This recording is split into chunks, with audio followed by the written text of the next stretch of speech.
नमस्कार दोस्तों, मैं आपका जीएस मेंटर प्रकाश राज आपके अपने यूट्यूब चैनल जीएस अड्डा विद पीसी में आपका हार्दिक अभिनंदन करता हूं।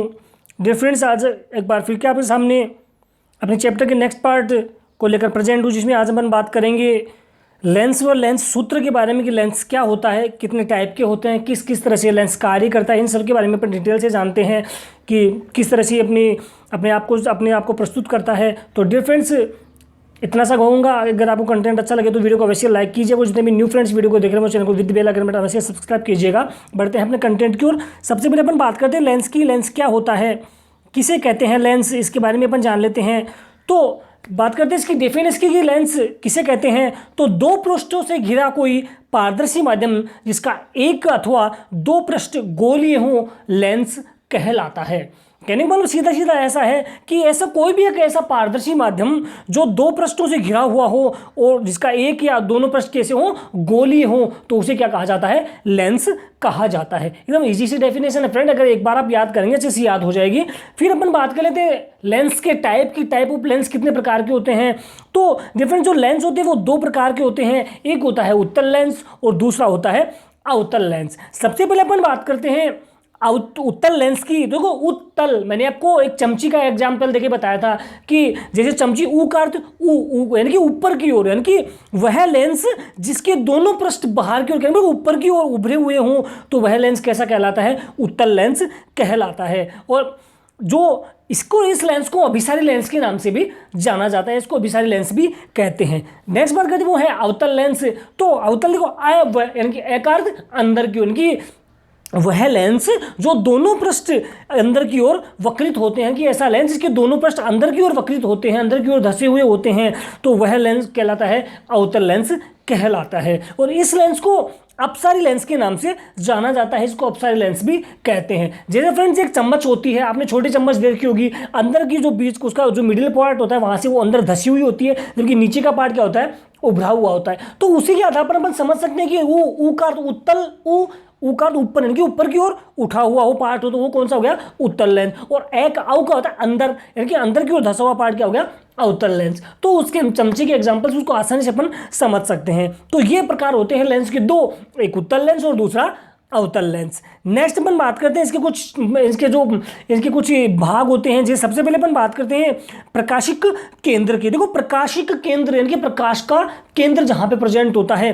तो लेंस के दो गोलीय पृष्ठ होने के कारण इसकी दो वक्रता त्रिज्या होती हैं, जो लेंस का केंद्रीय बिंदु इसका यानी कि इसका प्रकाशिक केंद्र कहलाती हैं। यानी कि कोई भी एक लेंस होता है, लेंस की मैंने को पता है कि दो पृष्ठ होते हैं, दोनों गोलीय पृष्ठ होते हैं, और उसके अंदर उसकी अगर दो पृष्ठ होंगे तो वक्रता त्रिज्या भी कितनी होगी, दो होगी। तो दोनों की जो मिड पॉइंट होता है, लेंस का जो केंद्र बिंदु होता है, उसे क्या कहा जाता है, उसका प्रकाशिक केंद्र कहा जाता है, जिसको ओ के द्वारा रिप्रेजेंट किया जाता है। ओके फ्रेंड, फिर बात करें पर मुख्य फोकस की, उत्तल लेंस का मुख्य फोकस क्या है। तो उत्तल लेंस पर मुख्य अक्ष के समांतर प्रकाश की बहुत सी किरणें क्या होती हैं, आपतित होती हैं, यानी कि उससे टकराती हैं, आपतित स्थिति को प्रदर्शित करती हैं।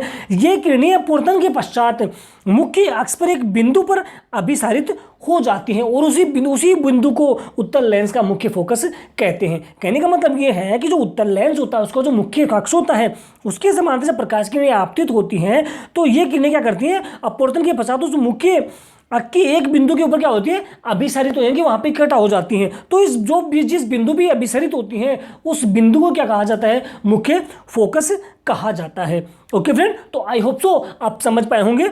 बढ़ते हैं नेक्स्ट अपन बात कर लेते हैं अवतल लेंस का मुख्य फोकस। तो अवतल लेंस का मुख्य फोकस, जब अवतल लेंस पर मुख्य अक्ष के समांतर प्रकाश की किरणें क्या होती है, जब आपतित होती हैं, तो ये किरणें क्या करती है, अपवर्तन के पश्चात एक बिंदु पर क्या होती है, अपसरित होते हैं, कहने का मतलब वहां से फैल जाती हैं। तो उस बिंदु को क्या कहा जाता है, मुख्य अवतल लेंस का मुख्य फोकस कहा जाता है। ओके फ्रेंड, तो आई होप सो आप अच्छे समझ पाए होंगे। अब अपन जान लेते हैं कि एक उत्तल लेंस के द्वारा बिंब की स्थिति भिन्न भिन्न माध्यम में किस प्रकार के अपनी प्रतिबिंब को शो करती है, उसके बारे में अपन जान लेते हैं।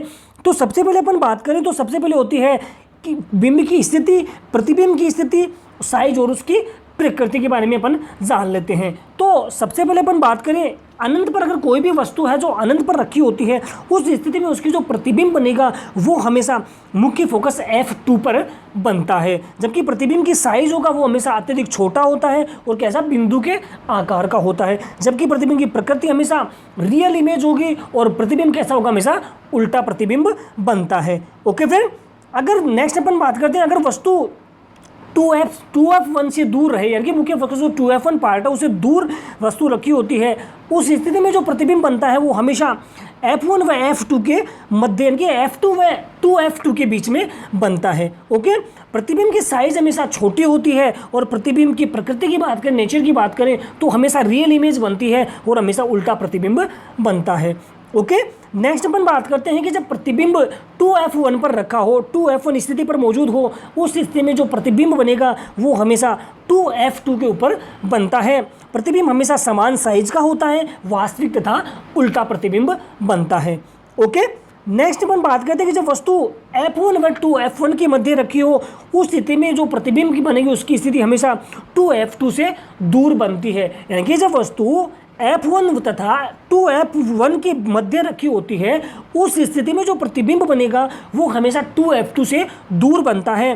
प्रतिबिंब की आकृति हमेशा विवर्तित होती है, यानी काफ़ी बड़ा प्रतिबिंब बनता है और स्थिति प्रकृति होती है वो हमेशा वास्तविक इमेज बनती है, तब प्रतिबिंब हमेशा कैसे बनता है, उल्टा बनता है। ओके फ्रेंड, नेक्स्ट बात कर लेते हैं कि जब वस्तु फोकस F1 पर स्थित हो, मुख्य फोकस के ऊपर प्रेजेंट हो, उस स्थिति में जो प्रतिबिंब बनेगा वो हमेशा अनंत पर बनता है और प्रतिबिंब की साइज की अपन बात करें तो हमेशा अत्यधिक विवर्तित, यानी कि अत्यधिक बड़ी साइज होती है। जबकि उसके नेचर की बात करें, उसकी प्रकृति की बात करें प्रतिबिंब की, तो हमेशा रियल इमेज बनती है, लेकिन रियल इमेज के साथ में हमेशा प्रतिबिंब कैसा बनेगा, उल्टा प्रतिबिंब बनता है।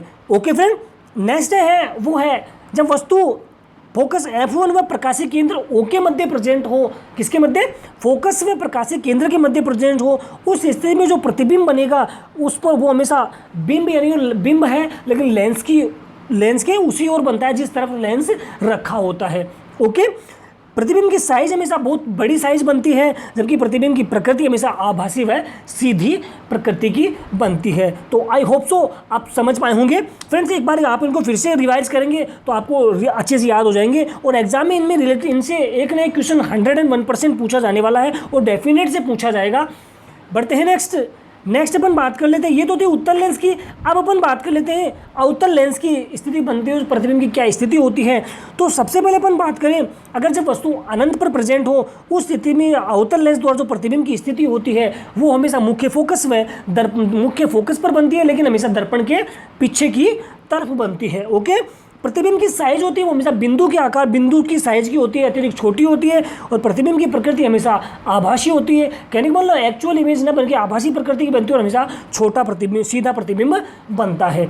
ओके, नेक्स्ट है जब वस्तु अनंत व लेंस के प्रकाशीय केंद्र के मध्य स्थित हो उस स्थिति में हमेशा प्रतिबिंब फोकस व प्रकाशीय केंद्र के मध्य ही बनता है। प्रतिबिंब की साइज हमेशा छोटी होती है और प्रतिबिंब की प्रकृति हमेशा आभासी व सीधा बनता है। ओके, तो आई होप सो आप समझ पाए होंगे। बढ़ते हैं नेक्स्ट अपन बात कर लेते हैं, ये तो थी लेंस। अब अपन जानते हैं लेंस सूत्र क्या होता है। लेंस सूत्र किसे कहेंगे, तो सबसे पहले अपन इसी को जान लेते हैं कि लेंस सूत्र क्या होता है। तो फ्रेंड्स, लेंस सूत्र की अपन बात करें तो किसे कहेंगे, किसी लेंस के लिए बिंब की दूरी u और प्रतिबिंब की दूरी v तथा उसकी फोकस दूरी f के मध्य संबंध को क्या कहा जाता है, लेंस सूत्र कहा जाता है। तो किसे कहेंगे, किसी लेंस के बिंब की दूरी u और प्रतिबिंब की दूरी v तथा फोकस दूरी f के मध्य संबंध को क्या कहते हैं, लेंस सूत्र कहते हैं। ओके, लेंस सूत्र होता है वो हमेशा क्या होता है, 1/f बराबर 1/v प्लस 1/u होता है। कहने का मतलब ये है कि 1/f बराबर क्या होगा, 1/v प्लस 1/u होगा। तो ये जो सूत्र होता है वो किसका होता है, लेंस सूत्र होता है, जो क्या होता है हमेशा कि 1/f बराबर 1/v प्लस 1/u। यहाँ पे जो v होता है वो हमेशा प्रतिबिंब की दूरी होती है, जबकि u क्या होता है, ये बिंब की दूरी किसके इक्वल होती है, हमेशा दोनों किसके इक्वल होती है, उसकी फोकस से दूरी एफ के इक्वल होते हैं। ओके, नेक्स्ट अपन बात करते हैं आवर्धन की। तो यदि बिंब की ऊंचाई h हो तथा लेंस द्वारा बनाए गए प्रतिबिंब की ऊंचाई h डैश हो तो लेंस द्वारा उत्पन्न आवर्धन क्या होगा, आवर्धन m बराबर क्या होगा, h डैश अपॉन h। एक बार फिर से लिख देता हूँ कि क्या होगा, m बराबर h डैश अपॉन h होता है। क्या होता है, h डैश अपॉन h होता है। यहाँ पे जो एच डैश हो वो हमेशा प्रतिबिंब की ऊंचाई होती है, जबकि बिंब होता है वो हमेशा प्रतिबिंब की ऊंचाई h होती है। तो इसको फ्रेंड अपन ऐसे भी लिख सकते हैं कि m बराबर क्या हो जाएगा, m बराबर हो जाएगा h डैश अपॉन h बराबर v अपॉन u। यानी कि v तो क्या है, प्रतिबिंब की दूरी, और u क्या है, बिंब की दूरी। इसी तरह जो h डैश है वो तो क्या हो गया, प्रतिबिंब की ऊंचाई हो गई, जबकि बिंब की ऊंचाई क्या हो गई, h हो गई। ओके, तो आई होप सो आप समझ पाए होंगे। बढ़ते हैं नेक्स्ट अपन बात करें तो नेक्स्ट अपन जान लेते हैं कि लेंस शक्ति के बारे में जान लेते हैं कि लेंस शक्ति क्या है। तो किसी लेंस द्वारा प्रकाश की किरणों को अभिसरण या अपसरण करने की मात्रा को उसी क्षमता के रूप में व्यक्त किया जाता है जिसे एफ अक्सर पी के द्वारा निरूपित किया जाता है। कहने का मतलब किसे कहेंगे, किसी लेंस द्वारा प्रकाश की किरणों को अभिसरण या अपसरण करने की क्षमता को क्या कहा जाता है, लेंस शक्ति कहा जाता है, जो कैपिटल पी के द्वारा रिप्रेजेंट किया जाता है। ओके, जो लेंस शक्ति होती है यानी कि किसी भी फोकस दूरी के लेंस की क्षमता हमेशा क्या होती है, P बराबर 1/f होती है। क्या होगी, P बराबर 1/f होती है। ओके, तो क्या होगी, लेंस क्षमता बराबर P बराबर क्या होगी, 1/f। तो अब बात करें इसके मात्रक की, तो लेंस क्षमता का मात्रक क्या होता है, हमेशा डायप्टर होता है। क्या होता है, डायप्टर, इसको कैपिटल D के द्वारा रिप्रेजेंट किया जाता है। ओके, एक डायप्टर उस लेंस की क्षमता है जिसकी फोकस दूरी 1 मीटर हो। यानी कि एक डायप्टर बराबर क्या हो गया, एक डायप्टर बराबर क्या होगा, एक m माइनस इनवर्स होता है। एक बार फिर से लिख देता हूँ, यानी क्या होगा, 1 डायप्टर बराबर क्या हो जाएगा, एक m माइनस इनवर्स। कहने का मतलब 1 m माइनस इनवर्स होगा। तो इसी तरह उस लेंस की क्षमता, उस लेंस की क्षमता की अपन बात करें तो उस लेंस की क्षमता धनात्मक और अवतल लेंस की क्षमता हमेशा क्या होती है, ऋणात्मक होती है। जबकि धूप के चश्मों की अपन क्षमता की बात करें तो हमेशा कैसी होगी, 0 होती है। ओके फ्रेंड, तो आप समझ पाए होंगे। नेक्स्ट अपन बात कर लेते हैं कि इसके उपयोग की।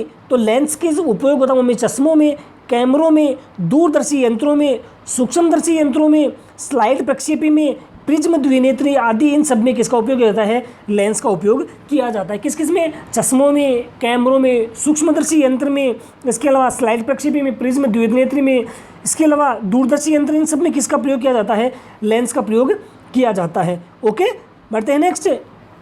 तो thank you friends, thanks for listening and watching this video. तो फ्रेंड्स, कैसा लगा आपको आज का कंटेंट? क्या वाकई में आपको लगता है कि आज का कंटेंट आपके बहुत ज़्यादा हेल्पफुल साबित हो सकता है? तो आपके जितने भी ज़्यादा सोशल मीडिया ग्रुप है इसमें ज़्यादा से ज़्यादा शेयर कीजिए। अब इससे इतना सा होगा, कहीं ना कहीं आपको फ्रेंड को अच्छा लगेगा, वो आपको थैंक्स कहेगा और मेरा भी छोटा सा एक मैसेज वो आप तक पहुँच पाएगा। तो आज के लिए इतने फ्रेंड्स, इसके एंड स्क्रीन या आई स्क्रीन बटन में जाके भी इसके पीछे की वीडियो या प्लेलिस्ट में जाके सारी वीडियोज़ आप देख सकते हैं। और जितने मेरे न्यू फ्रेंड्स वीडियो को देख रहे हैं वो चैनल को विद बेल आइकन बटन अवश्य सब्सक्राइब कीजिए, जिससे आने वाले जितने वीडियोज़ हैं उनके नोटिफिकेशन आपको मिल सके और आप अपने जीएस नॉलेज को गेन कर सके। तो आज के लिए इतने फ्रेंड्स, लास्ट में इतना से कहूँगा कि एक बार सारे फ्रेंड्स मिलकर बोल दिए, जय हिंद, जय भारत।